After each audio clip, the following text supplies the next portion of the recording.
இறைவன் படைத்த உலகை எல்லாம் மனிதன் ஆளுகின்றான். மனிதன் படித்த சிலையில் எல்லாம் இறைவன் வாழுகின்றான். இறைவன் வாழுகின்றான்.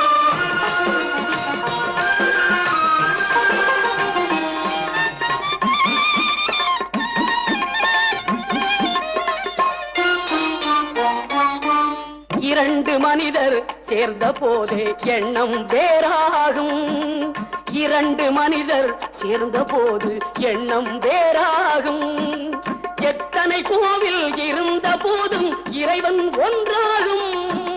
எத்தனை கோவில் இருந்த போதும் இறைவன் ஒன்றாகும். இறைவன் ஒன்றாகும். இறைவன் படைத்த உலகை எல்லாம் மனிதன் ஆளுகின்றான். மனிதன் படித்த சிலையில் எல்லாம் இறைவன் வாழ